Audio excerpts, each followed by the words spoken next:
राव जी जो eastern parliamentary constituency के सांसद हैं, बहुत सीनियर लीडर हैं इस राज्य का, और फिलहाल वहाँ दिल्ली में एज को convener of all party Indian parliamentary forum का को कन्वीनर के रूप में वो आज यहाँ पे उपस्थित हैं।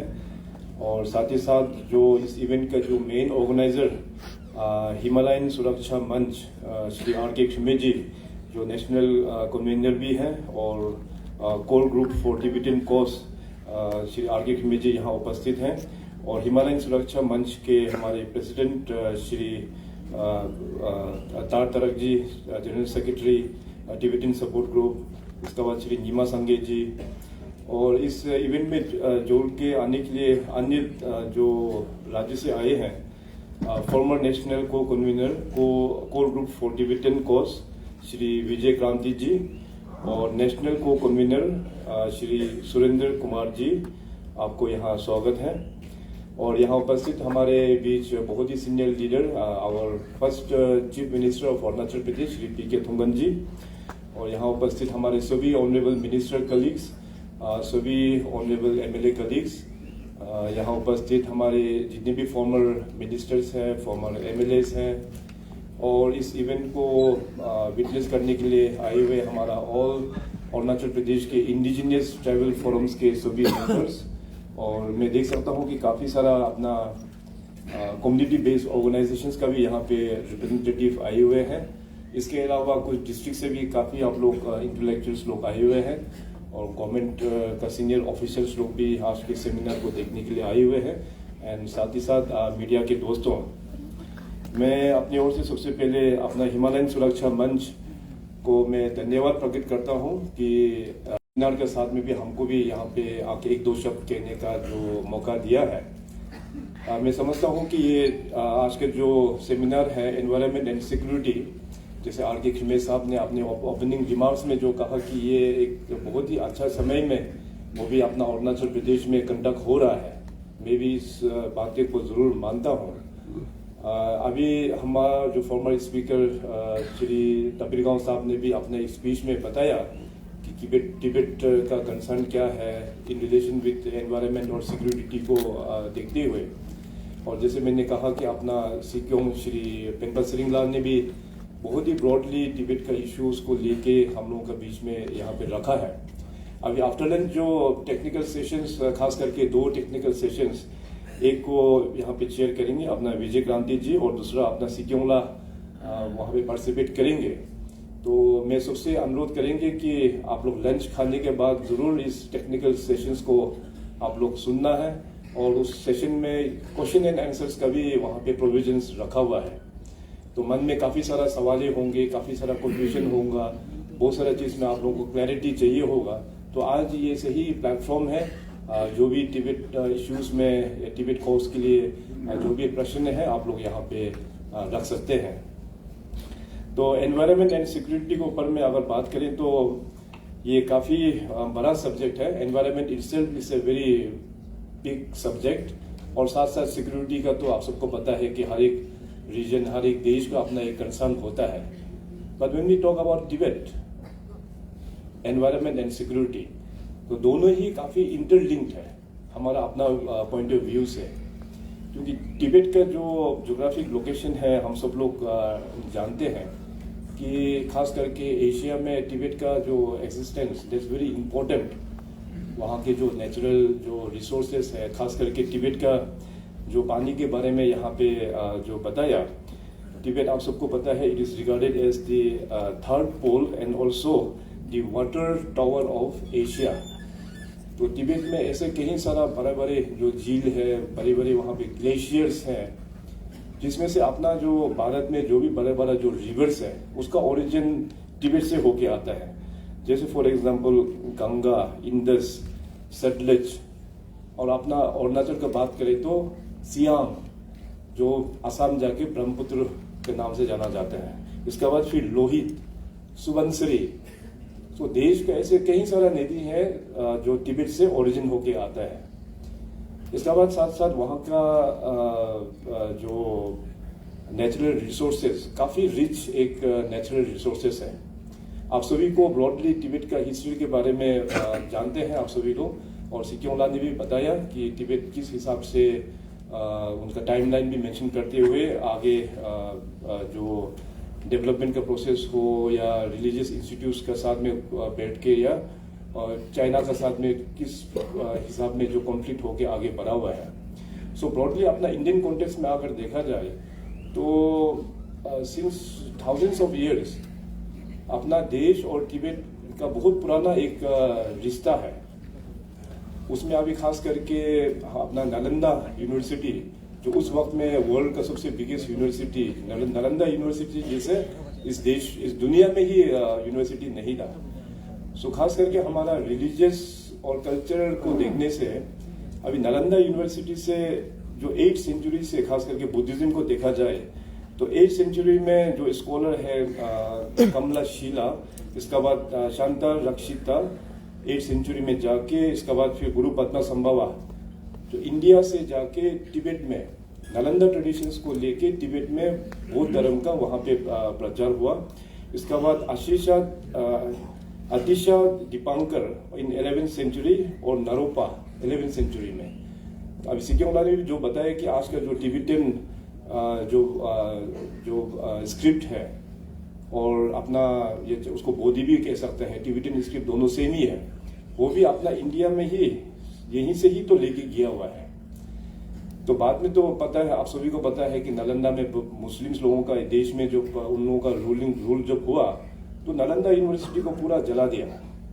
और नालंदा यूनिवर्सिटी इतना बड़ा कैंपस था, लोग कहते हैं कि उसको आग बुझते बुझते करीबन 6 महीना लग गया।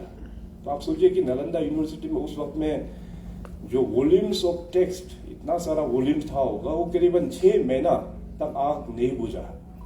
तो जो भी हो, उससे पहले अभी ये जो स्कॉलर्स लोग हैं वहां से जो बुद्धिज्म को लेके तिब्बत में जाके, अभी आज देखिए इंडियन कॉन्टेक्स्ट में वही बुद्धिज्म जो है तिब्बत से आके हमारा पूरा हिमालयन बेल्ट, लद्दाख से लेके उत्तराखंड, हिमाचल प्रदेश, सिक्किम और अरुणाचल प्रदेश, जितनी भी जो हमारा नॉर्दर्न जो बॉर्डर्स है वहां में हम लोग जो बुद्धिज्म जो प्रैक्टिस करते हैं वो हमारा नालंदा ट्रेडिशन का बुद्धिज्म है।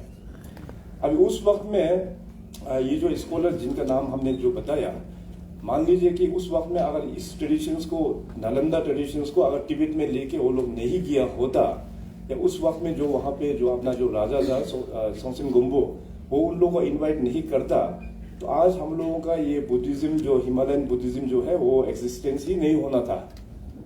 तो आज वही हिज होलीनेस 14 दलाई लामा भी वही बोलता है कि तिब्बत जो है एक शिष्य है एंड भारत जो है गुरु है, क्योंकि हम लोगों का ट्रेडिशन भारत से गया हुआ ट्रेडिशन है। तो 1950s में जो चाइना ने तिब्बत के ऊपर में अटैक करना शुरू किया, इसके बाद हिज होलीनेस 14 दलाई लामा का जो एग्जाइल हुआ 1959 में, तो उसमें आप सबको पता है कि तवांग का रूट होते हुए तेजपुर होके, इसके बाद जैसे अपना सिक्योला ने जो बताया, सो उस वक्त में हिज होलीनेस 14 दलाई लामा का काफी सारा कंट्रीब्यूशन है कि हमारा जो तिब्बतन बुद्धिज्म या हिमालयन बुद्धिज्म जो भी अपना उनका साथ में जो भी उस तिब्बत में बड़ा बड़ा जो मोनास्ट्रीज जो हुआ करता था, उसको साथ में यहाँ पे अपना एक बड़ा विजन रखते हुए भारत सरकार के साथ में बात करके, खास करके कर्नाटका और अपना हिमाचल उत्तराखंड साइड में ऐसे बहुत सारा मोनास्ट्रीज उन लोग ने बनाया हुआ है due to the blessings of his holiness. खास करके कर्नाटका, वहाँ मैसूर एरिया में कई सारा मोनास्ट्रीज है, वहाँ पे अपना बुद्धिज्म में खास करके बड़ा 4 सेक्ट का जो है निंगमा, केग्यू, सक्या और गेलुक ट्रेडिशन, तो वहाँ पे कई सारा बड़ा बड़ा मोनास्ट्रीज वहाँ देखने को मिलेगा। और जो तिब्बत और अरुणाचल का खास करके हम लोग का जो बताते हैं, आप सबको पता है कि आप सब लोग गए भी हैं, आप सब लोग का तवांग मोनास्ट्री में। तो तवांग मोनास्ट्री जो है 5th दलाई लामा का टाइम में वो उसको बनाया गया। तो 5th दलाई लामा का टाइम में उन्होंने 5th दलाई लामा ने इंस्ट्रक्शन दिया था कि तवांग में एक मोनास्ट्री बनाना है। तब जाके गुरु रिम्पोछे जो मेरा लामा है, उन्होंने वहाँ पे ये गोम्पा को 5th दलाई लामा का कहने पर वहाँ में बनाया है। इसके बाद फिर 6th दलाई लामा जो है वो तवांग में वहाँ पे जन्म हुआ है। और सिक्योंगला ने सही बोला कि दलाई लामा इंस्टीट्यूशन में 2 दलाई लामा आउट ऑफ तिब्बत जन्म हुआ है, 4th दलाई लामा जो है वहाँ मंगोलिया में, और 6th दलाई लामा जो है वो तवांग में। सो तब से लेके हम लोगों का बहुत ही स्पेशल रिलेशन तिब्बत के साथ में रहा। और अरुणाचल प्रदेश में हम सब लोग यहाँ पे करीबन 26 major tribe and more than 100 sub tribes यहाँ पे बसे हुए हैं। और बाकी का ट्राइब्स का भी अगर हम लोग बात करें, जैसे हमारा मोनपा ट्राइब तवांग वेस्ट कामेंग में है। सो अभी का टाइम में भी अगर तिब्बत में देखा जाए तो हमारा मोनपा ट्राइब तिब्बत में भी वहाँ पे बसे हुए हैं। इसके बाद फिर हमारा मेम्बा भी अभी तिब्बत में भी कुछ पोर्शन है, खम्बा है, इसके बाद तागिन बहुत अच्छा नंबर्स में वहाँ पे तागिन है, बोकर्स लोग है। और ईस्टर्न अरुणाचल में जाके देखेंगे तो अपना मिशमी और मेयर ट्राइब भी तिब्बत में अच्छा नंबर में वहाँ पे प्रेजेंस है। सो इसका हिस्ट्री आप सबको पता है कि पहले तो कंट्री का कॉन्सेप्ट उतना नहीं था। पहले तो अपना प्रिंसली किंगडम राजा के ऊपर ही अपना छोटा छोटा टेरिटरी होके ही दुनिया ऐसे ही चलता था। तो गवर्नेंस का धीरे धीरे जो पूरा दुनिया गवर्नेंस में जो होना शुरू हुआ, और अपना कंट्री में भी जैसे तबीरगांव साहब ने जैसे बताया कि मुगल्स लोग ने 300-400 साल यहाँ रूल किया। इसके बाद में ब्रिटिश आया, ब्रिटिश ने करीबन 200-300 साल यहाँ रूल किया।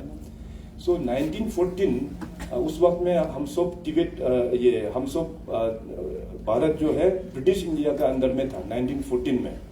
सो 1914 में जो मैकमोहन लाइन का रिकॉग्निशन जो है 1914 में हुआ है।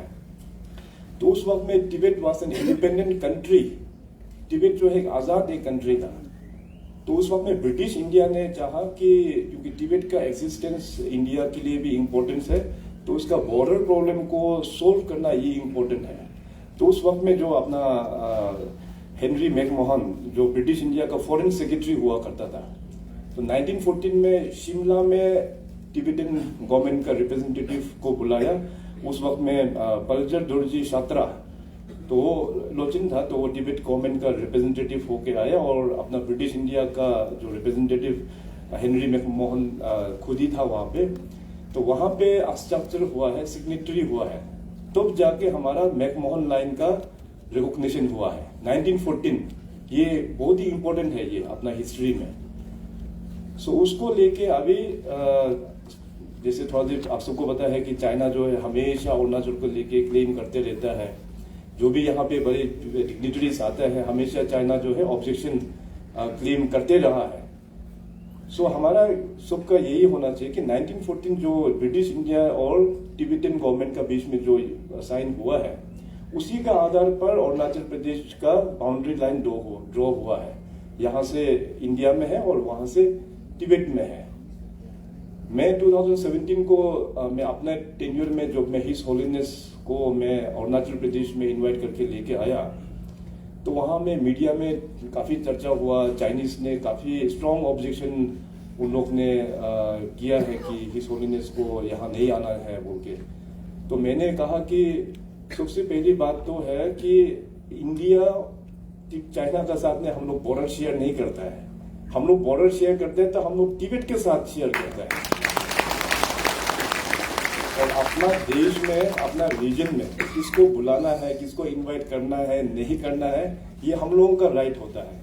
अभी चाइना का साथ तो चाइना तो इतना दूर में था, 1950 को जबरदस्त वो लोग तिब्बत को कब्जा किया। इसके बाद तिब्बत को तो कब्जा किया कि इसके बाद उन लोगों का जो एक्सपेंशनिस्ट जो पॉलिसी है, वो सिक्योंगला ने भी आप लोगों को जो जिक्र किया, पूरा एक्सपेंशनिस्ट वो लोग पॉलिसी में चलता है। अरुणाचल को पूरा वो लोग क्लेम करते हैं। यही छोड़िए, भूटान में एक तो जगह है सक्तेंग मेरा तो तिब्बत के साथ में भी बॉर्डर शेयर नहीं करता है। वो शेयर करते तो हमारा तवांग अपना अरुणाचल के साथ बॉर्डर शेयर करता है। तवांग फर्दर लेकिन तिब्बत के साथ बॉर्डर शेयर करता है। सो चाइना का क्लेम जो है तवांग से भी पार करके भूटान इवन सक्तेंग मेरा भी क्लेम करते हैं वो लोग। तो आप इश्यूज देखिए, लद्दाख में कितना वहां पे ये इशू हुआ, गलवान इशू हुआ, ये डोकलाम इशू, ये सिक्किम साइड और भूटान साइड में जो हुआ है। सो चाइना का जो एक्सपेंशनिस्ट जो मॉडल है उसको चेक करना बहुत ही इम्पोर्टेंट है। अभी वहाँ तिब्बत में जिस हालत से चाइना जो वहाँ पे जो डेवलपमेंट के नाम में बहुत सारा जिस कल्चर वहाँ पे जो जिनोसाइड वहाँ पे कर रहा है, सारा टिबेटन कल्चर्स को, ट्रेडिशंस को ख़त्म करने में तुला हुआ है वो लोग वहाँ पे। और तिब्बत का जो इतना रिच नेचुरल रिसोर्सेज, खास करके माइनिंग सेक्टर में, और लिथियम का बहुत बड़ा एक डिपॉजिट है वहाँ पे, तो माइनिंग तो पूरा रैम्पेंटली वहाँ पे माइनिंग करके सारा रिसोर्सेज को वो लोग ख़त्म करता है लिथियम का, और जिससे हमारा एनवायरनमेंट में भी काफ़ी इम्पैक्ट अभी होने वाला है। और आप सब लोग जानते हैं कि हाइड्रो पावर, जैसे मैंने कहा कि तिब्बत इतना सारा वाटर बॉडीज है वहाँ पे, सो हाइड्रो पावर का डेवलपमेंट वो लोग ने स्टार्ट किया था ईयर 2000 ऑनवर्ड्स। सो मोर देन 190 प्रोजेक्ट्स वहाँ पे अभी वो लोग ने, बहुत सारा प्रोजेक्ट्स तो कंप्लीशन भी हो गया और बहुत सारा प्रोजेक्ट्स पाइपलाइन में भी है। और तिब्बत एक चाइना एक ऐसा एक कंट्री है कि यूनाइटेड नेशंस का जो इंटरनेशनल वाटर ट्रीटी का सिग्नेटरी नहीं है वो लोग, तो उसमें अगर सिग्नेटरी होता तो उसका डाउन स्ट्रीम में, जैसे अभी हम लोगों का अरुणाचल, आसाम हो गया, इंडिया हो गया ब्रॉडली, सो हम लोग उसको ऑब्जेक्ट करके हम लोगों का मिनिमम रिवर्स को जीवित रखने के लिए जो पानी चाहिए, जो परसेंटेज चाहिए, वो हम लोग मांग सकते हैं। Since China is not in signatory of United Nations water treaty, उसको कुछ बाइंडिंग नहीं है, इसलिए वो रैम्पेंटली अपना एनर्जी को ड्रॉ करने के लिए वहां से पावर निकल के चाइना में बेचने के लिए। और अभी जो रिसेंट ये जो मेडोक काउंटी, जो अरुणाचल का बॉर्डर में जो उन लोगों का जो काउंटी है, इसको मेडोक काउंटी कहते हैं। सो मेडोक काउंटी में वो लोग ने सबसे बड़ा हाइड्रो पावर अराउंड 60,000 मेगावाट उसको बनाएंगे, और इन लोगों का 5 ईयर प्लान में ये पास भी हो चुका है। So this is a very concern matter, not only for the people of Arunachal, पूरा कंट्री के लिए और पूरा दुनिया के लिए ये बहुत चिंता का एक विषय है। ठीक है, हाइड्रो पावर जनरेशन के लिए हम लोग समझते हैं 1000 मेगावाट, 2000 मेगावाट, 3000 मेगावाट, उतना तक समझ में आता है, मगर 60,000 मेगावाट आप सोचिए कितना मैसिव स्ट्रक्चर होगा, कितना बड़ा होगा। अभी वो लोग तो पानी को भी इवन वहां से डाइवर्ट करके कुछ दूसरा रीजन में भी लेके जाने का भी वो लोग प्लानिंग चल रहा है। सो अभी देखिए, दुनिया जिस प्रकार से भगवान ने जो बनाया है नेचुरल रिसोर्सेज, उसको, नेचर को रेस्पेक्ट करना भी we as an human being हम लोग का भी रिस्पॉन्सिबिलिटी होता है। कुछ हद तक जितना चाहिए उतना ही हम लोगों को नेचुरल रिसोर्सेज को यूज करना है, उससे ज्यादा आप जबरदस्त करेंगे तो दुनिया वैसे भी पोल्यूशन से, सब एनवायरनमेंट पोल्यूशन से लेके सब हालत खराब है, ग्लोबल जो वार्मिंग से भी लोग परेशान है। सो इस प्रकार का मैसिव जो आप नेचर को छेड़छाड़ करेगा तो डायरेक्टली हमारा मदर अर्थ को डैमेज होगा। सो ये काफी लोगों का एक कंसर्न है। सो एनवायरनमेंट में तो थ्रेट है ही है, प्लस ह्यूमन लाइफ में। मैं अभी रिसेंटली अपना अरुणाचल में सियांग बेल्ट में कई सारा जगह में टूर भी किया हूँ, और इसके लिए मैंने लोगों को भी एजुकेट कर रहा हूँ कि अगर वहां पे major structure 60,000 megawatt hydro power वहां तिब्बत में अगर चाइना लोग बना देता है, और जल्दी ही बनाएगा, वो लोग ऑलरेडी पास हो चुका है, वहां पे तो डेमोक्रेसी तो है ही नहीं, वहां मीडिया तो है ही नहीं, वहां क्वेश्चन तो पूछ ही नहीं सकता है। जो गवर्नमेंट ने डिसाइड कर दिया तो कर दिया, उसको काम होना ही है, किसी को जवाब क्वेश्चन पूछने का वहां हक ही नहीं है। तो जो वहां बनने के बाद अपना सियांग बेल्ट, सियांग नदी 80% पानी पूरा सूख जाएगा। इसके बाद फिर वार लाइक सिचुएशन।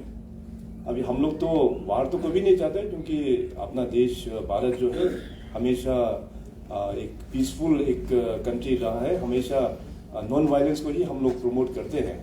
मगर जो अभी दुनिया का हालत ऐसे है कि हर एक जगह कुछ ना कुछ कंट्रीज के बीच में वार होते रहता है। सो बाद में जाके ऐसे एक स्थिति भी आ सकती है कि वार लाइक सिचुएशन में अगर वो लोग वहां से पानी को छोड़ देगा, तो आप सोचिए कि पूरा हमारा सियांग बेल्ट, वहां का लोगों का जिंदगी पूरा नष्ट, असम जो ब्रह्मपुत्र एरिया है पूरा वहां का डिस्ट्रॉय करके टिल बांग्लादेश, ये इफेक्ट जो टिल बांग्लादेश होकर जाएगा। लाखों लोगों का जान जो है गवाएंगे उसमें। प्रॉपर्टी तो चलो कोई बात नहीं, लेकिन लाखों लोगों का ह्यूमन लॉस होगा, वहां पे लाइफ लॉस होगा। तो ये बहुत कंसर्न एक एरिया है हम लोगों को। आई थिंक इस फोरम से अभी इंटेलेक्चुअल्स भी काफी यहाँ पे आए हुए हैं, जरूर आप लोग इसमें चर्चा करेंगे।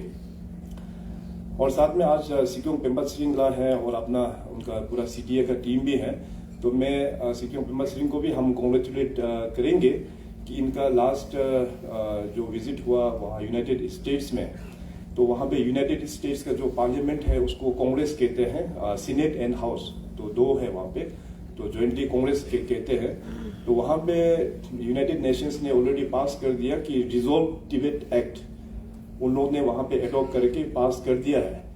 अभी I agree with Sikyong Penpa Tsering जो कहा था कि चाइना जो ड्रैगन जो है आज इतना पावरफुल कैसे हुआ, तो उस जमाने में अमेरिका का कारण से ही हुआ है। तो शायद अभी उसको अमेरिका जो है अभी रिपेंट कर रहा है, इसलिए अभी वो लोग कुछ करने का फॉर्मूला ढूंढ के पिछले साल ही ये रिजोल्व तिब्बत एक्ट को वहाँ पे रेजोल्यूशंस में पास करके, एंड आई होप अभी नया एडमिनिस्ट्रेशन वहाँ पे यूएस में आ गया है। With the new administration, with the new president, definitely Tibet का जो कॉज है United nation will take it forward with Tibet. Let us all hope and pray. And I must congratulate Sikyong La for this wonderful achievement in your tenure. यहाँ अरुणाचल प्रदेश में his holiness 1959 में exile होने का बाद में उनके साथ में कई सारा तिब्बत के लोग वहाँ से आए, और सिक्योंग ला ने जैसे कहा कि भारतवर्ष में बहुत सारा सेटलमेंट एरिया इस देश में दिए हुए हैं, और अरुणाचल प्रदेश में 3 जगह तिब्बतन सेटलमेंट है, अपना तेंजिंगांग, मेओ और तेजू एरिया में। तो इसलिए मैं आज सीबीओस का भी यहाँ पे आए हुए हैं, एआईटीएफ और बाकी सीनियर लीडर्स लोग भी यहाँ पे है। तो जो तिब्बतन्स का जो बात आता है इन कॉन्टेक्स्ट अरुणाचल प्रदेश, मैं समझता हूँ कि इसको हमेशा एक सही इंफॉर्मेशन, सही नॉलेज नहीं होने का कारण से एक अलग तरीका से ही इसको देख रहा है तिब्बतन्स को। तिब्बतन्स को बाकी जो रिफ्यूजीज है, चकमा, हाजोंग या बाकी जो भी रिफ्यूजीज है बांग्लादेशी, उन लोगों के साथ में टैग कर देता है। ठीक है, Tibetans are refugees, that we agree. तो गवर्नमेंट ने उस वक्त में अपना तेंजिंगांग, मेओ, तेजू में सेटलमेंट देके रखा हुआ है। अभी आज आप लोग उस सेटलमेंट एरिया को जाके देखिए, मैं जब भी टूर में जाता हूँ, जब हमको टाइम मिलता है तो मैं भी जाके सेटलमेंट लोगों से मैं इंटरेक्शन भी करता हूँ। सो आज देखिए कि वहाँ का पॉपुलेशन जो है, तिब्बतन पॉपुलेशन जो अरुणाचल में कम होते जा रहा है, एकदम कम होते जा रहा है, क्योंकि वो लोग बाकी विदेशों में जाके अपना काम कर रहे हैं। कनाडा में काफी लोग चला गया, यूनाइटेड स्टेट्स में काफी लोग चला गया, और अपना तिब्बतन जो रिफ्यूजीज है दे आर वेरी डिसिप्लिन्ड। उल्टा हम लोगों का अरुणाचली तिब्बतन्स जो वहां पे सेटलमेंट एरिया में जाके वी शुड लर्न। आप लोग फॉर एग्जाम्पल मेयाओ में जो सबसे बड़ा सेटलमेंट एरिया है, मेयाओ में जाके ये टीआर कैंप में जाके देखिए कि वहाँ किस प्रकार से वहाँ के लेडीज लोग हैं, वहाँ के जो जवान लोग हैं, किस प्रकार से वो लोग काम करते हैं वहाँ पे। उन लोगों का टेक्सटाइल्स को देखिए, उन लोगों का कारपेट को देखिए, इतना बढ़िया है। आज अरुणाचल में या बाहर में जितने भी जो है, पूरा मेयाओ का कारपेट इज सो फेमस, और मेयाओ का कारपेट के कारण से हम लोगों का जीआई टैग भी मिला हुआ है, अरुणाचल कारपेट बोल के।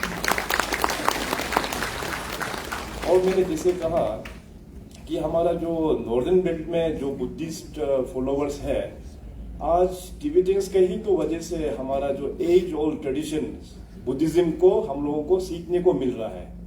कर्नाटका में आप लोग देखिए, वहाँ पे सेरा गंदन ड्रेगुंग, इसके बाद निंगमा मोनास्ट्री है, कयू मोनास्ट्री है, साक्या जो मोनास्ट्री है, वहां में आप लोग देखिए कि हमारा अरुणाचल प्रदेश के कितने ननरीज में पढ़ते हैं, कितने वहां में मोनास्ट्रीज में वहां पे पढ़ते हैं। Not only of Arunachal, across Himalayan belt, Sikkim, इसके बाद अपना लद्दाख, इसके बाद हिमाचल, उत्तराखंड, साथ ही साथ हमारा पड़ोसी मुल्क नेपाल से भी है, और हिमालयन बेल्ट अपना भूटान से भी है। सो एंटायर हिमालयन बेल्ट का पूरे पॉपुलेशन जो है वहां पे बुद्धिस्ट का जो पढ़ाई करता है, लामास लोग। आज वहां पे कर्नाटका में भी या अन्य जो राज्य में जो बड़ा बड़ा मोनास्ट्रीज है, वहां में भी तिब्बतन लामास का संख्या कम हो गया है, क्योंकि अभी तिब्बत से अभी आदमी यहाँ आना भी तो मुश्किल हो गया है, इसलिए वो लोग वहां से आ नहीं पा रहे हैं। इसलिए अभी जो लोग पहले जो था वो लोग सीनियर हो गया, अभी कई लोग तो गुजर भी गया, और जो लोग हैं वो लोग अभी फॉरेन कंट्रीज में चला गया। सो इसलिए मैक्सिमम मोनास्ट्रीज में पूरा अपना हिमालयन बेल्ट का ही लोग है, पूरा अपना इंडियंस लोग ही है वहां पे, और उसका अंदर में भी सबसे ज्यादा अपना अरुणाचल प्रदेश का है वहां पे। तो तिब्बतन्स को बाकी जो रिफ्यूजीज के साथ में अगर हम लोग कंपेयर करेंगे, दैट्स ए मिस्टेक। मैं हमेशा बोलता हूँ ये सदन में भी मैंने बोला था, असेंबली में, in the floor of the house में भी, बाकी रिफ्यूजीज लोग क्या होता है, जैसे फॉर एग्जाम्पल चकमा को भी सेटलमेंट उस वक्त में भारत सरकार ने हमारा ईस्टर्न अरुणाचल में करवाया था, same in pattern with Tibetan refugees को, उन लोगों को भी एरिया आइडेंटिफाई करके दिया हुआ है। मगर आज के दिन में देखिए नंबर कहां से कहां पहुंच गया। उन लोगों का सेटलमेंट एरिया में तो कुछ नेचर के कारण से इरोजन भी जरूर हुआ है, मगर आज वो देखिए पूरा नंदफा एरिया में स्प्रेड हो गया, जहां तहां स्प्रेड हो गया, मोर देन लैक्स। अभी लोग तो कहते हैं कि 2 लाख से भी ज्यादा पॉपुलेशन वहां इन्फ्लक्स हो गया। हम लोग बातें नहीं कर रहे हैं, मगर think about the Bangladeshi refugees. अभी मैं बहुत जल्दी सरकार लेवल में इसका मैं रिव्यू ले रहा हूं, और ILP सिस्टम को भी, इनलाइन परमिट सिस्टम को भी मैं टेक्नोलॉजी के साथ में जोड़ के और भी उसको हम रोबस्ट बना रहा है। हम लोग का हमेशा फोकस जो है चकमा, हाजोंग, टिबेटन, एक्चुअली जो वहां से जो इन्फ्लक्स होकर आता है बांग्लादेशी मुस्लिम्स लोग यहाँ में कितना नंबर्स में आके बैठा हुआ है, आप लोगों को शायद अंदाज भी नहीं होगा। तो उसके लिए भी हम काम कर रहे हैं। तो इसलिए कहने का मतलब ये है कि टिबेटन जो रिफ्यूजीज जो लोग हैं, दे आर वेरी डिसिप्लिन। यहाँ में बाकी जो बाहर से जो रिफ्यूजीज का साथ में तुलना हम लोगों को नहीं करना चाहिए। And we should emotionally be part with Tibet, कि हम लोग भी हमेशा प्रार्थना करना चाहिए, और हम लोग भी यही एक विजन रख के जाना चाहिए कि एक ना एक दिन टिबेट जो है एक ऑटोनोमस के रूप में हो या आज़ादी के रूप में हो, बहुत ही जल्द हम लोगों को मिल जाए। क्योंकि टिबेट का जो ज्योग्राफिक जो पोजिशनिंग है भारत के लिए इज वेरी इंपॉर्टेंट। जब तक टिबेट का इश्यूज को रिजोल्व नहीं होगा, चाइना और इंडिया का रिलेशन को भी अच्छा नहीं होगा, ये आप लोग मान के चलिए। टिबेट का जो प्रॉब्लम रिजोल्व होगा तब जाके Tibet will be an buffer. तो उसमें क्या होगा कि चाइना इस लोगों का डायरेक्ट इंटरफेरेंस भी नहीं होगा। सो इंडिया और टिबेट का रिलेशंस को आगे आगे बढ़ाना है। Both the countries should think how to resolve the Tibet issue. जब तक टिबेट का इश्यू रिजोल्व नहीं होगा, दोनों कंट्रीज, हमें तो नहीं लगता कि ये एक अच्छा रिलेशंस में लेके आ पाएगा। Because frankly we don't border with China, we border with Tibet only. तो इसलिए टिबेट को रिजोल्व करना ये बहुत ही इंपॉर्टेंट है। सो इतना कहते हुए, वैसे कहने के लिए तो काफी लंबा चौड़ा है, मगर मैं उतना टाइम नहीं लूंगा, क्योंकि टेक्निकल सेशंस में ही हम सब लोग पार्टिसिपेट करेंगे। और मैं अनुरोध करेंगे आप सभी लोग कि अभी जिस प्रकार से आप लोग यहाँ पे इनॉग्रेल सेशन में बैठा है, technical session is more important. Inaugural तो is just in formal part only, तो फॉर्मल पार्ट तो अभी खत्म हो जाएंगे लंच खाने के बाद। इसके बाद मैं फिर अनुरोध करेंगे कि बाहर में छोटा सा अपना जो टिबेटन सपोर्ट ग्रुप है, स्टूडेंट्स लोग ने एक यहाँ पे कुछ प्रोजेक्ट भी दिया हुआ है, कुछ किताब भी है, उसको जरूर लेके आप लोग पढ़िए। और एग्जीबिशन भी रखा हुआ है कि एंशियंट टाइम से टिबेट और इंडिया का क्या रिलेशन रहा है, कल्चरली, रिलीजियसली, पॉलिटिकली, सब वहाँ पे दिया हुआ है लंच के साथ साथ। उसको भी आप लोग जरूर देख के, इसके बाद टेक्निकल सेशंस में आप लोग एक्टिवली पार्टिसिपेट कीजिएगा। With this my best wishes to all of you. और एक बार फिर अपना सिक्योंग पेम्पा सरिंगला, उनका पूरा टीम को मैं धन्यवाद देता हूँ यहाँ आने के लिए। और हिमालयन सुरक्षा मंच जिसका माध्यम से आज ये प्रोग्राम आयोजित हो रहा है, आप सभी को बहुत बहुत धन्यवाद।